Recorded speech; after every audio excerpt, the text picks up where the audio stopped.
بسم اللہ الرحمن الرحیم، السلام علیکم ورحمۃ اللہ وبرکاتہ۔ ناظرین، آپ دیکھ رہے ہیں سوکی ٹی وی، میں ہوں آپ کا خادم ملک محمد نواز سوکی، حاضر خدمت۔ ناظرین، اس وقت میں شرائع دستور سپریم کورٹ کے سامنے ہوں۔ کل سے یہ وکلا بھائی بڑا احتجاج کر رہے ہیں، بڑا پرامن طریقے سے کر رہے ہیں، تو آئیے ان سے کوئی پوچھتے ہیں۔ جی السلام علیکم میم۔ جی وعلیکم السلام۔ آپ کا پورا نام اور کہاں سے ہیں؟ میں یہیں سے ہوں، پاکستان سے ہوں، اور میں پاکستانی ہوں، میرا یہی نام ہے۔ نہیں ویسا ہوتا ہے نا، کوئی لوگ مطلب خیبر پختونخوا سے آتے ہیں، کوئی کل میں نے دیکھا ہے وہ پنجاب سے آئے ہوئے تھے، تو میں نے یہ تب پوچھا ہے۔ جی بالکل۔ جی تو کیا کہنا چاہیں گے؟ جی مطلب آپ اکٹھے ہوئے ہیں؟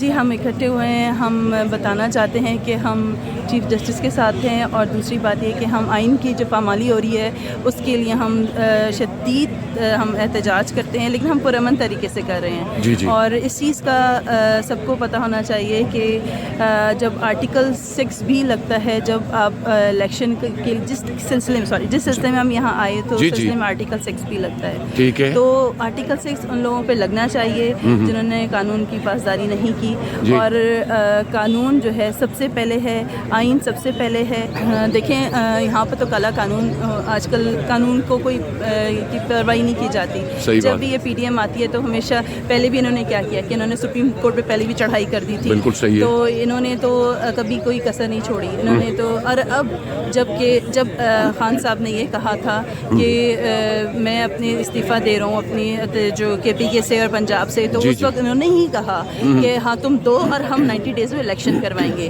لیکن اس پہ عمل نہیں ہوا جب اس پہ عمل ہونا چاہیے تھا۔ اس وقت عمل انہوں نے کیوں نہیں کیا؟ اور اب کہ جب خان صاحب نے وہی کیا جو کرنا چاہیے تھا، جیسے انہوں نے کہا، وہ کال آف فیل میں ان کے تضاد نہیں ہے، لیکن ان لوگوں کے ان کا نہ کال ہے، ان کا نہ فیل ہے، اور تضاد ہی تضاد ہے ان کی باتوں میں۔ یہ صرف پاکستان کو کھانے کے لیے آئے ہیں اور یہ کچھ کرنے کے لیے نہیں آئے۔ آئین تو یہ اپنی ماں کی کھیلی سمجھتے ہیں اس کو، یہ تو سمجھتے ہیں یہ پاؤں کی جوتی ہے، اس کو تو کچھ سمجھتے ہی نہیں قانون کو۔ انہوں نے تو ہر جج پہ پریشر ڈالتے ہیں، اپنی مرضی سے فیصلے کرواتے ہیں، جہاں دل کرتا ہے جو اگر سچ بول رہا ہو تو اس کو وہ اٹھوا لیتے ہیں یا مار دیتے ہیں۔ تو اب اس گورنمنٹ کے خلاف ہم، اور اس جو یہ سب گورنمنٹ حرکتیں کری ہے اس کے لیے ہم سب یہاں جمع ہوئے ہیں، تاکہ ہم اپنا احتجاج ریکارڈ کروا سکیں، اور ہم سب وکلا کے ساتھ ساتھ اور دوسرے ہمارے ساتھ لوگ بھی یہاں موجود ہیں، جو کہ آپ دیکھ سکتے ہیں سویلین لوگ بھی ہیں دوسرے سب، کیونکہ ہمارے ساتھ عوام کھڑی ہوئی ہے، اور سب ہم ایک ساتھ ہیں انشاءاللہ، اور اسی طرح ہم ساتھ رہیں گے۔ تھینک یو، بہت شکریہ۔ اچھا یہ بتائیں کہ یہ کہتے ہیں جی سیکورٹی کا بڑا مسئلہ ہے، یہ جو آٹے والی لائنیں ہیں 4-6 ہزار اکٹھی لگی ہوئی، میں دیکھتا ہوں، میں پروگرام بھی کرتا ہوں، ادھر سیکورٹی کو کوئی مسئلہ نہیں، بندے تو اوپر نیچے گر کے مار رہے ہیں، اور یہ جب الیکشن کا ٹائم آتا ہے تو یہ کہہ رہے ہیں، اس پہ آپ کیا کہنا چاہیں گے؟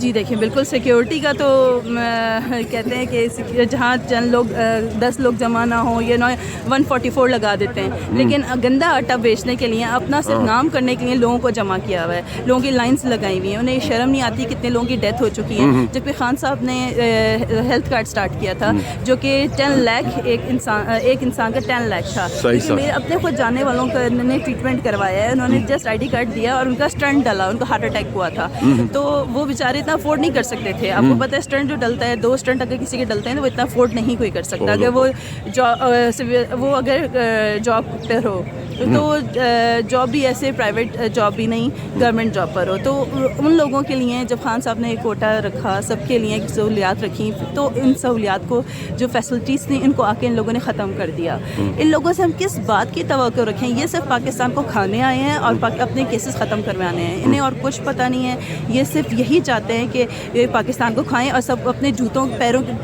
کی جوتی بنانا چاہتے ہیں عوام کو، لیکن عوام اب جاگ چکی ہے، عوام اٹھ چکی ہے، عوام سمجھتی ہے، عوام سوچتی ہے، کیونکہ وہ جو یہ 90s کا دور نہیں رہا۔ آپ نے جن لوگوں کو، بزرگوں کو، ہمارے بڑوں کو جنہیں بیوقوف بنانا تھا، آپ نے اچھے طریقے سے بنا دیا۔ وہ بیچارے کیا کریں، وہ بھی ان کا قصور نہیں تھا کہ وہ نون لیگ کے چکر میں پڑے رہے، کیونکہ آزادی جب ہوئی تھی تو نون لیگ نے ہی کروائی تھی، مسلم لیگ نے ہی کروائی تھی، تو وہ ان کے دماغ میں ایک مسلم لیگ ہی تھی، تو انہوں نے مسلم کو دیکھتے دیکھتے وہ اسی طرف چلتے گئے، لیکن ان کو جو چیزیں بری لگتی تھیں وہ اس کو اس طرح سے نہیں کرتے تھے، وہ پرووک نہیں کرتے تھے لوگوں کو. لیکن جب اس جنریشن نے دیکھنا شروع کیا، جنریشن نے دیکھا کہ کیا چیزوں کی زیادتیاں ہو رہی ہیں. سب سے پہلے تو ایجوکیشن. یہاں پر جب بھی یہ آئے پولیٹیشینز آئے، انہوں نے ایجوکیشن کو یہاں پر بالکل بھی اس پہ زور نہیں دیا، بلکہ انہوں نے اپنے کھانے پہ زور دیا. بجٹ ایجوکیشن کا سب سے کم رکھا گیا. تو اور ایجوکیشن اور اس میں بھی مافیائی مطلب وہ پرائیویٹ اسکولوں والے پڑھ گئے ہیں. بالکل پرائیویٹ اسکول والے تو پڑھ گئے، لیکن آپ یہ دیکھیں پرائیویٹ اسکول میں ہر کوئی نہیں پڑھا سکتا. کتنی عوام پڑھا سکتی ہے پرائیویٹ اسکول میں؟ پرائیویٹ اسکول کی آپ کو فی پتہ ہے، ایک نرسری کے بچے کی بھی 25,000 فی ہے. تو آپ خود سوچیں کہ 25,000 فی ایک ڈیلی ویجز پہ کام کرنے والا بندہ کیسے دے سکتا ہے؟ وہ تو صرف اپنے بچے بیچارہ وہ ایک وقت کی روٹی پوری کر لے. آج کل تو ایک وقت کی روٹی پوری کرنا ہی انسان کے لیے دشوار ہو چکا ہے. تو جب یہ کیا اس مافیا کو سمجھ نہیں آتی؟ نہیں، اس کو سمجھ نہیں آئے گی. اگر آپ یہ سوچتے ہیں نا، ان کے ضمیر مردہ ہو چکے ہیں، یہ سوچ ان کی ختم ہو چکی ہے. یہ صرف اور صرف اپنا سوچتے ہیں اور اپنے کیسز کا سوچتے ہیں کہ ان کیسز سے نکلیں. اور یہ ایبسکانڈر جو وہ بھگوڑا وہاں بیٹھا ہوا ہے، وہ تو اس نے تو یہاں نہ کبھی آنا ہے. اور اس نے فرمائش ظاہر کی کہ جب خان نہیں ہوگا تو میں یہاں آؤں گا. اتنا ڈرتے ہو تم خان سے، تمہاری ہوا نکلتی ہے خان سے، تمہارے پلیٹلیٹس جو ہے تمہارے گر گئے، بکری کے دکھا کے تم وہاں بیٹھ گئے ہو جا کے. تمہیں شرم نہیں آتی ہے؟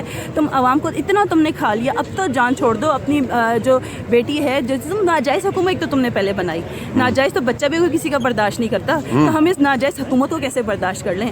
تم لوگ راتوں رات یہ حکومت بنائی، تو ہم اس کو کبھی بھی قطعی ہم اس کو بالکل ایکسیپٹ نہیں کر سکتے. ہماری آنے والی جنریشن سے 5 سال کا بچہ بھی نا کہتے ہیں عمران خان زندہ باد، اور ہر کوئی عمران اور ہر کوئی کہتا ہے کہ مرشد عمران خان. جب اس کو مرشد کہنا شروع ہو گئے ہیں تو آپ سوچیں کہ اس مرشد کی پیروی بھی کرنا شروع ہو گئے. پیروی مطلب یہ کہ جو وہ کہے گا تو وہی کریں گے، کیونکہ وہ جانتے ہیں وہ ایک پاکستان کے لیے سوچ رہے کہ آئیڈیالوجی لے کے چل رہا ہے. اس آئیڈیالوجی پہ ہم سب چل رہے ہیں. اور ہم کیونکہ اس نے کبھی آج تک قانون نہیں توڑا. اس کی سب سے ایک بڑی کوالٹی ہے کہ اس نے قانون نہیں توڑا، جلسے کروائے، سب کچھ کروائے، گملہ تک نہیں توڑا اس نے. اس نے جلسوں اور جو بھی انتشار کرواتے ہیں یہ لوگ خود اپنے لوگوں کو بھیج کے وہ انتشار کرواتے ہیں. جیسے جوڈیشری کمپلیکس میں جو ہوا، جوڈیشری کمپلیکس میں لاسٹ ٹائم جو ہوا تو پولیس والوں نے خود ہی گاڑیاں توڑی، اپنی خود ہی جلائیں. سب کے پاس ایویڈنس موجود ہیں. وہ کیا سمجھتے ہیں کہ میڈیا اتنا تھا، وہ کس سے چھپائیں گے، کس کے آگے جھوٹ بول رہے ہیں؟ تم لوگ اتنی کہانیاں گڑھتے ہو، اتنا کہانیاں بناتے ہو، تم لوگ پتہ نہیں تم لوگ اسٹوریز کہاں سے لے کے آ جاتے ہو فضول سی. لیکن تمہیں ناکامی کا سامنا کرنا پڑتا ہے کیونکہ تمہارے پرانے دماغ ہیں، تمہارے نئے دماغ نہیں. کیونکہ نیا دماغ اب جو دماغ ہے جو ٹک ٹاکر میں پھنسا ہوا، جو ٹک ٹاکر تھے وہ اب ٹک ٹاکر سارے اب خان صاحب کے اور اسلام کے لیے آواز بلند کر رہے ہیں. کیونکہ وہی عوام، جو وہی جنریشن جس کی ہمیں ٹینشن تھی کہ وہ ہماری بیچاری خراب ہو رہی ہے، لیکن اب وہ خراب نہیں ہو رہی ہے. وہ یہی کہتی ہے کہ اب ہم نے اس عمر میں پیار کسی اور سے کرنا تھا، عمران خان سے کر بیٹھے. عمران خان سے پیار کرنے کا مطلب ہے کہ وہ پاکستان سے پیار کر رہے ہیں. ہم عمران خان کو پاکستان سمجھتے ہیں اور ہم چاہتے ہیں کہ جو قانون کی پاسداری کرتا ہے، جو قانون کو اور آئین کو سمجھتا ہے، وہی انسان اس ادھر پاکستان میں گورنمنٹ کرے، اور ہم کسی کو ایکسیپٹ نہیں کریں گے. بہت شکریہ میڈم. اچھا یہ بتائیں، پہلے تو انہوں نے قانون اپنے اسمبلیوں میں کبھی مطلب وہ تو ہر ایک کس بندے کی اب سامنے نظر آ رہا ہے کہ یہ قانون انہوں نے اپنے لیے بنائے ہیں. اب سپریم کورٹ میں آ گئی ہے بات. اگر ادھر بھی وہ دباؤ تو کریں گے تو اس میں آپ کو کتنا آگے جا سکتے ہیں؟ دیکھیں، ہم بھی ظاہر ہے قانون کو جانتے ہیں اور ہم اسی طرح چلیں گے، اور ہمیں جس طرح چلنا چاہیے. اور ہم قانون کی جہاں پاسداری نہیں ہوگی، آئین کی پاسداری نہیں ہوگی، تو ہم اس کے خلاف آواز اٹھائیں گے اور اسی طرح اکٹھے ہوتے رہیں گے. انشاءاللہ پوری عوام ہمارا ساتھ دے گی. بہت شکریہ جناب، تھینک یو ویری مچ. جی تو ناظرین، پروگرام آپ نے دیکھا، اور کل سے یہ جو وکلا بھائی بیٹھے ہیں اور بڑے پرامن ہیں، اور دعا بھی کرتے ہیں کہ پرامن ہی ہوں، کیونکہ جب حد سے آگے معاملہ نکل جاتا ہے تو پھر اس کو کنٹرول کرنا بھی مشکل ہو جاتا ہے. نیک دعاؤں کے ساتھ ملک نواز سوکی کو دیجیے اجازت. اپنا بہت خیال رکھنا. اللہ سونے دے والے.